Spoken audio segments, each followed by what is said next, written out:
Hey, what's happening, everybody? Good afternoon. This is your boy D Mac. Yeah, I said it. You saw the title. And so we're going to dig into this a little bit because I want people to get an understanding of why we're starting to see an influx in these murders, especially these murder suicides by these guys who are killing their girlfriends and stuff like that. We can remember not too far back, a few weeks ago, we saw the one brother who killed his baby mother, killed his wife, then killed himself. We see the story of Ronnie O'Neal, who killed the mother of his children, killed some of his children, and one of his sons survived. We saw that trial take place and what type of lunatic he was. Then now we fast forward and we have this rapper named Jay Stash who has done the same thing, killed the mother of these children in front of them, and then took his own life.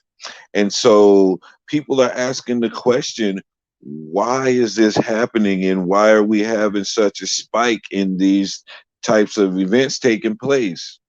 Well, I submit I have a hypothesis on that. Now, bear with me as I start to unwrap this.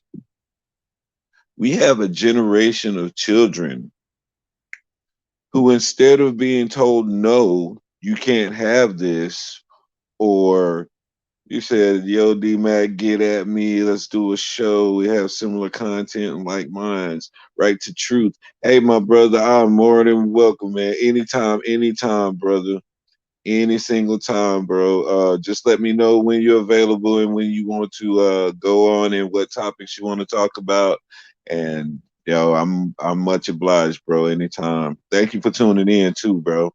Um, like I was saying, we have a generation of children. Instead of being told no and learning that they have to accept that as an answer sometimes, we have this generation that came up to where their parents pacified their crying and their whining and stuff with material items, and they thought that money and material items were going to pacify their child, and they never really put much time into raising them because they were preoccupied by their own endeavors, whether it be their careers or what may have you, another trying to get a mate or whatever the case may be, whatever was taking them away from using that time to impart things into their children. They just pacified their children with material things. In order to get their kids to shut up, they would just give them stuff and thinking that that would somehow, make that kid a good person and do good for that kid. And a lot of times it did the total opposite. It made that kid value things over things of substance. They have no depth. They're very shallow. They're very superficial because of this, and I dealt with a lot of children in the system. And so by dealing with these kids, this is one of the common threads that I always found in these children who had these problems. And it was their parents' lack of communication or lack of interaction with them. They tried to they let social media and money raise their child.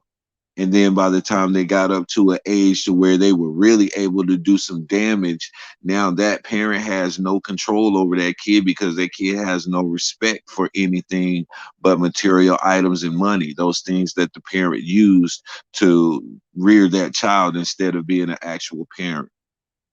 And so now we're seeing the results of that generation of children who were never told no.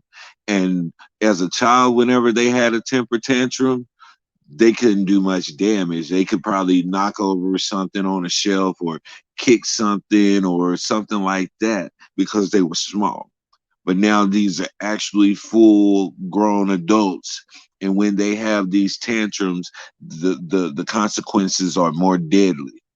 You look at what happened January 6th. Those are the consequences of those types of people. Marjorie Taylor Greene, she's one of those types of people. These are people who were not told no when they were children and were just given things to pacify them. And now they think in their adult lives that if they throw those tantrums like they did when they were children, they're going to get the results that they want. And when it doesn't work out for them, they move to the next level. And sad to say, unfortunately, more often than not, it ends up in murder, taking a life, because they cannot fathom the fact that you are telling them no. They can't fathom the fact that they can't have what they want, because all of their life they've always gotten what they wanted. This is problematic. This is very problematic. And this is why we're starting to see these things happen more often, and more people are losing their life because you are dealing with somebody who can't accept no. This is very, very crucial in our community right now, especially the black community, because we have a whole generation of young men and women who were raised up with mothers and fathers who were very young. And they were so young that they became their child's friend and not their child's parent. And so now this child goes out into the world, and anybody who's supposed to be an authority figure gets no respect or does not get that reference from them because they do not know what it is. You're right, my brother. It goes beyond spoiled, man. And when we say spoiled, we have to break down that word spoiled. I'm so glad you said that, because spoiled means no good. It's rotten. It's not able to be consumed. It's something that should be thrown away. It's contaminated. It's dangerous. It can kill you. That's what spoiled means. And so when we look at these kids, we can attribute every single one of those factors to these kids of today. They're contaminated. Well, I ain't gonna say they're no good for nothing, but a lot of their mentality is, and it's causing this issue to where if I can't have you, nobody's gonna have you. Remember that when we was little, that one kid, if he couldn't go get the basketball and he couldn't play the game the way he wanted to and he kept losing, he would take his ball and go in the house. If I can't win, if I can't play the game, nobody's gonna play. And this is the mentality that these kids are grown up with, and nobody's ever corrected them on. And now they've taken it into adulthood, and now the consequences are a lot more deadly when they say that now. If I can't have you, no man is ever going to have you. And they're going to take your life so that nobody can have you. If I can't do this, then nobody's going to do it, and they'll destroy everything. So this is the end result of the generation that we put through that. And I say we because I'm older and I'm 44. And so my generation, man, we were part of that. We were a part of that. And I started seeing it when I started working with kids and started to deal with them and their parents and started to see the results of what happens when you don't sufficiently parent your child and you just give them material stuff. Now I'm starting to see, now they're older, they're 15, 16, 17.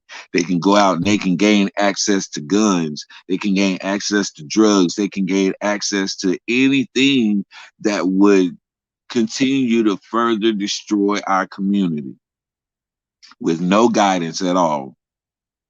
So this is a dangerous place for us to be in. Now we have to come up with a solution to stop this generation of people with this mindset. What can we do? Because if not, we're going to continue to have these adults who do not know that no means no. And they're going to try to take out anything that they can't have so that nobody else can have it. So we have to find a solution to this issue at some point, because one day it may be your daughter that's with a guy like that, or it may be your son that's with a girl like that, or whatever gender or however they want to identify themselves. It doesn't matter. Gender, none of that even matters. This is a mental thing, and this is a thing that goes into the direct behavior of a human being.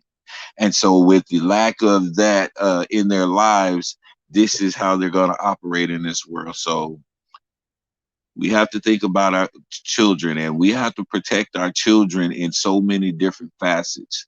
The time that we're living in and the different things that are being produced based on the evolution of our time in our society, there's so many things that our children are facing that we never faced when we were growing up, and we have to understand this as older people.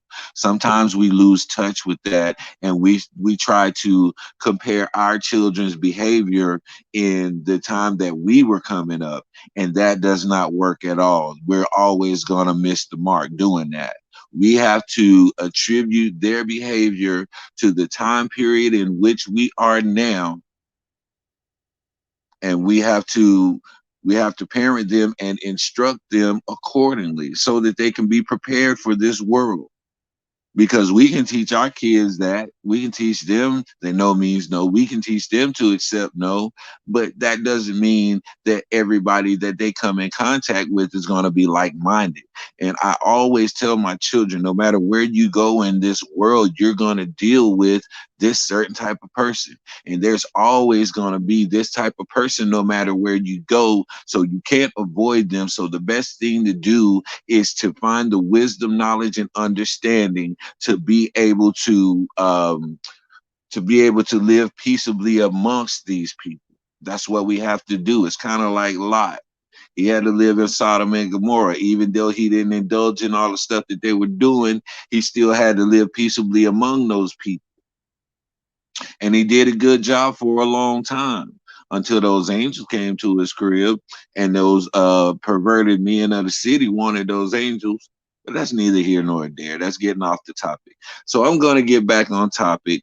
And, you know, our children are supposed to be the most important thing. This is following up on a post that I just did where I was talking about our children and how they are the future. If they are truly indeed the future, then we need to make sure that we address this issue of them not being able to understand no, and recognizing that in a person that they're dealing with, because there are red flags that these people give right off top, but we will allow our infatuation and our just wanting to be with that person to cloud our judgment in dealing with them. And then we become emotionally invested with somebody who's toxic to our growth in our life. And so we have to teach our kids these things. We think they're small things, but these are the things that are going to save their life one day. The attention is in the details, just like the devil is in the details. That's why the attention is there, because we have to make sure that we're putting safeguards in place for our children for their life, for them to grow, for them to flourish, and for them to live long and prosper. But giving, just force feeding them material things, you're doing your children a great disservice, and you're doing other people's children a great disservice who have to deal with them on a regular basis in a work environment or a school environment or any type of environment. So the parents who have raised children like this, you're at fault, and the blood is on your hands. We call these gentlemen and these ladies monsters, but I attribute that more to the parents than anybody, because that's where the root cause of it always comes from. So I'm gonna leave that on that note, because there's nothing else that need to be said about it. Y'all know what I say. This is your boy D Mac. Sticks and stones can break your bones, but the word can always heal you. I'm out.